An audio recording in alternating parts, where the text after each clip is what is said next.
Hi everyone, my name is Machrou3 I'm the creator of the game Machrou3 Ra2is, a game of corruption. Published by SuperHeated Neurons, this game is a bluffing, deduction, and deception-based game. It is suitable for 4 to 6 players and will take you around 80 minutes to play. In this game, players will be divided in 2 different teams. So you'll have on one hand the corrupt team and the other hand the reformists. The corrupt team players will always be less than the reformists, but their advantage is that they know who are their teammates, while the reformists on the other hand don't know who is who in the game. The goal of the game is for either team to elect a president at the end of the game from their respective team. Before they can elect a president, both teams will have to battle for the parliament in order to gain a maximum of seats, and this is the first phase of the game. In this phase, every player will try to gain as many parliamentary seats as possible, so the more seats they gain, the more influence they will have during the presidential elections, which is the second phase of the game. In Machrou3 you'll have 2 different gameplays, so you'll have the beginner and the advanced gameplay. We recommend that you play the beginner gameplay for the first couple of times you'll be playing Machrou3,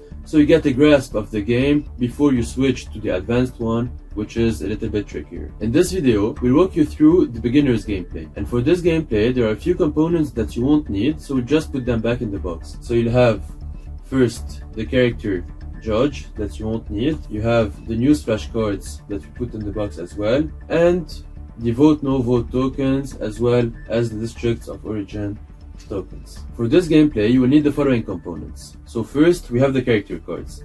These cards will let the player know their secret identity and are divided in 2. So first we have the green ones that represent the corrupt elite, and we have the red ones that represent the reformists. Green symbolizes money and filthiness, while red represents life and energy. We then have the board. The map of Lebanon on this board is divided into 29 districts that share borders. These borders are very important on the map as they define what districts are adjacent to one another. Let's take Nabatea as an example. Nabatea shares a frontier with Sur, Zahrani, Marjayoun, and Bint Jbel. As you can see, the border that Nabatea shares with Bint Jbel is narrow, but still very crucial to the game. As you can also see, we have 5 different magnified districts on the map, and these districts are tricky as well. So you need to check for the borders by looking at the thicker line on these magnified districts. So let's take Beirut 1 as an example. Beirut 1 has frontiers with both Matan and Babda, as well as Beirut 2. Districts on the map are differentiated by their color. In case multiple districts share the same color,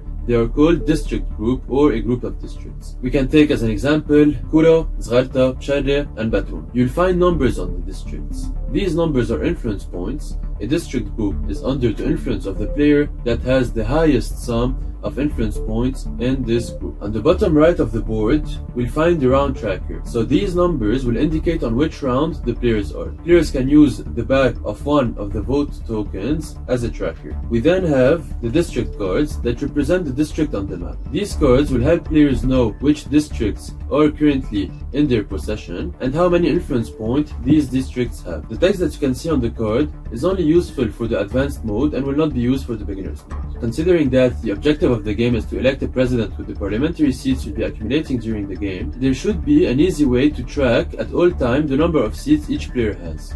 That's why we have the parliament. This parliament will help you know which district group is under the influence of which player. So let's say that I have Matan. I look at the parliament, I see that Matan has 8 seats, I take one of my pawns and place it on the parliament on Matan. Another example is Alay. Alay is in a district group with Shuf, and here Shuf has 7 influence points while Alay has 4 influence points. The player, as mentioned before, that has the highest influence points in a district group places their pawn on the parliament. In this example, 7 bigger than 4, so the green player places their pawn on the parliament. A third example, let's say that I have Hasbaya 3 influence points and Marjayoun 5 influence points. The blue player has Bint Jbel 2 and Nabatea 6 influence points. Each of us has a sum of 8 influence points in this district group, so since there's a tie between us, no one takes the parliamentary seats of this district group and it remains empty. After placing their pawns on the parliament, players will count all of the seats they have and will place one of their pawns on the seats tracker that surrounds the map. That way we can easily keep track at all time of the size of the parliament block of each player. We now have the objective cards. Each player will receive at the beginning of the game 1 objective card. card. They will keep it secret throughout the game and will try to achieve it. Anytime on their turn, the player that has met the criteria of this objective card can declare it achieved. Once declared achieved, they place this objective card on the side of the board with one of their pawns on it to track who completed the objective cards. They then automatically draw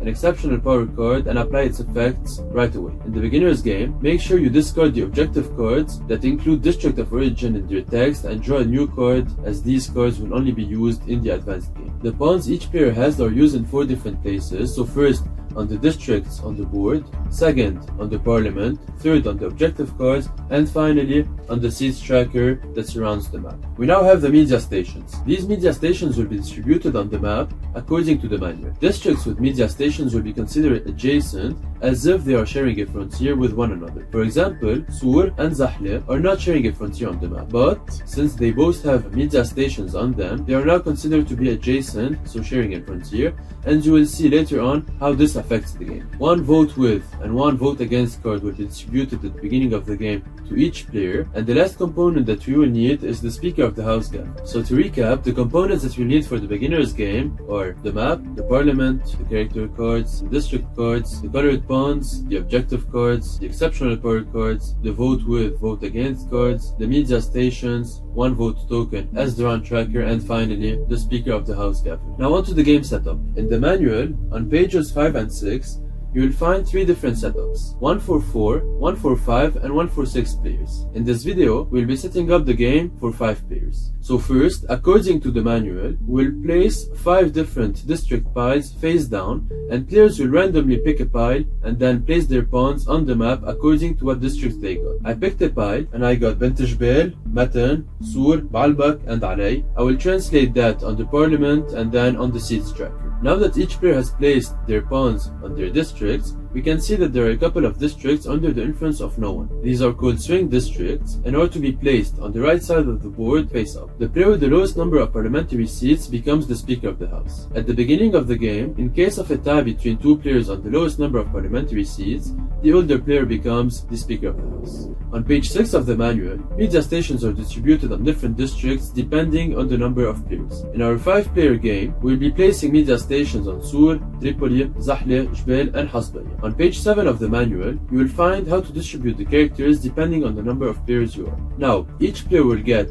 4 cards to start off the game, 1 character card and 1 objective card that are both to be kept secret. Then you will receive 1 vote with and 1 vote against card. Now that you're done with the game setup, let's play. The Speaker of the House will be the moderator. The Speaker of the House will ask from all players to close their eyes. Corrupt, only corrupt, will open their eyes, look at each other and recognize each other silently. They will close their eyes and then all players open their eyes. As mentioned before, the game is divided in 2 different phases. The phase 1 is the battle for the parliament. In this phase, each player will try to accumulate as many parliamentary seats as possible. In phase 2, the presidential elections, each player will vote and elect a president. If the elected president is corrupt, the corrupt team wins. If the elected president is reformist, the reformist team wins. Phase 1 is divided in rounds. Every round, and starting from the Speaker of the House and going left, every player needs to take 1 action. There are 4 different actions to take. The first action a player can take is skip their turn. The second action a player can take is change their objective cards, so they just discard their current objective card and draw a new one.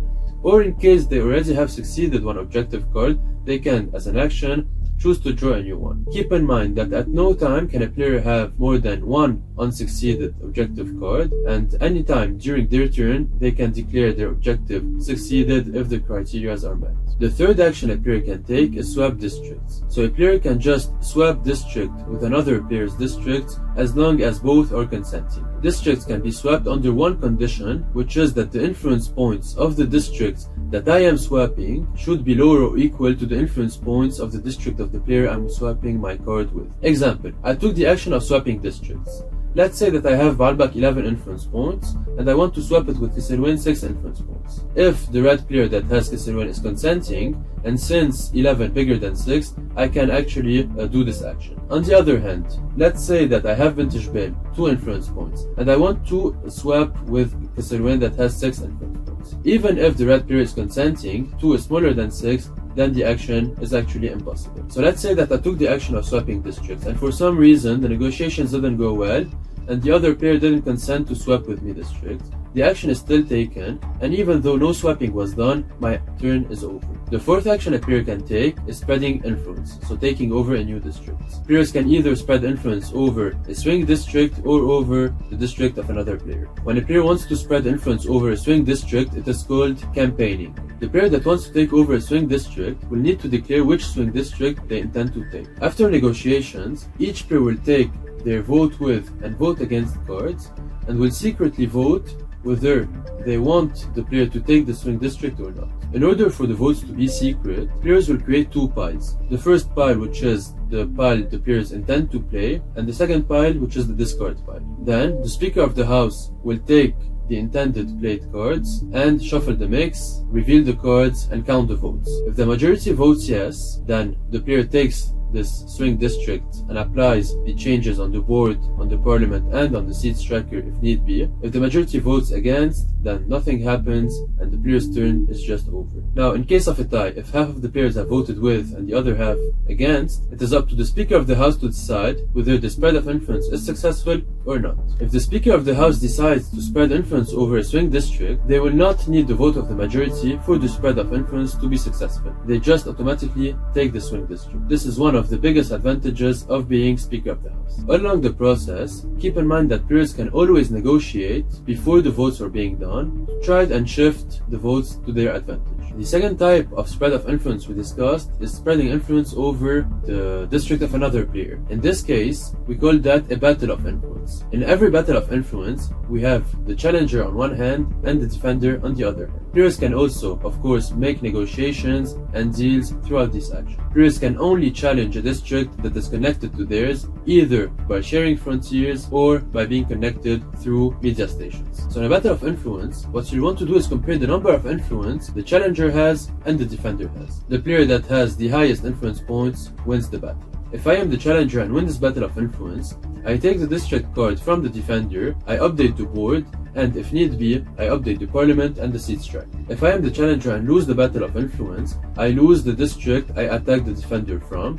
It becomes automatically a swing district. But it's not that simple. All of the districts that are adjacent to the defender's districts, in this case Kesselwain, can actually decide to intervene in this battle of influence with either the challenger or the defender. Keep in mind they can also decide to stay neutral. Starting with the challenger and going left, each player will mention which district is entering this battle and with whom. Here, the districts adjacent to the defender are Matan and Jbel. Matan and Jbel both decide after long negotiations to go in with Kesselwain against me. So if we sum up their influence points, we have 5 plus 6 plus 7, 18. 18 bigger than 11, so I lose the battle of influence, and Baalbek becomes a swing district since it's the district I attacked from. Now, third scenario. Let's say that Matan decided to stay neutral, and that Jbel wants to go in with Kesselwain. They have together a total of 11 influence points, and I have 11 influence points. There's a tie. The challenger always wins in case of a tie. As mentioned before, districts with media stations can be considered adjacent to each other, and this is especially important for the battle of influence. Let's say that I have Sur and that the yellow player has Jbel. Both have media stations. In this case, they can be considered adjacent to each other, so I can take the action to spread influence over Jbel. In this case, all of the other media stations, along with the districts that actually share a frontier with the Jbel, can either go in with the challenger me or the defender Jbel. While spreading influence over districts, deals and negotiations are crucial since you need other players to help you and support you during this action. But time is of the essence, and here, the Speaker of the House can stop a player's turn if they consider it's taking too long. To do so, they take their gavel, and in a very dramatic way, they signal the end of the player's turn. Throughout the game, the board will change, the parliament will change, and the seats tracker will change, but the Speaker of the House remains the same. When each player has taken one action, the round is over. And here, the player with the lowest number of seats becomes the new Speaker of the House. In case of a tie between two or more players on the lowest number of seats, the current Speaker of the House decides which of these players will receive the gavel. Just make sure you update the round tracker before going on to the next round. Phase 1 ends when 5 rounds have passed, or as soon as 6 objective cards have been succeeded in total.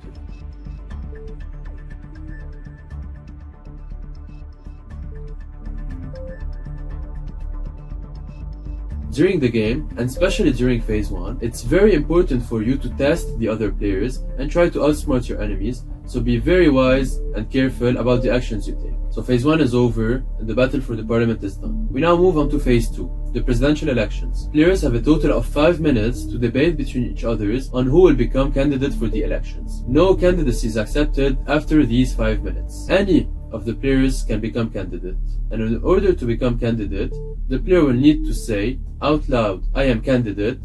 The candidate will place their character cards on the board, and now they are officially candidate to the presidential elections. Once a candidate declares their candidacy, they cannot withdraw it anymore. Now that the 5 minutes have passed, and that no one can add or withdraw their candidacy, it is time to discuss, debate, and convince other players to vote for the perfect candidate. In our case, player blue and player yellow have decided to become candidates to the presidential elections. What we'll do now is take one pawn from each of the candidates. So I'll take one yellow and one blue pawn. The other players that are not candidates will do the same. And now, in a very secretive manner, the players that are not candidate will place in the right palm of their hand the colored pawn they intend to vote for. And then we do a countdown, 3, 2, 1, and reveal the colored pawn that signals the player we are voting for. Voting for someone means I'm giving them my seats. So all of the seats I've accumulated during the game will go in this case to yellow. Once the votes are over,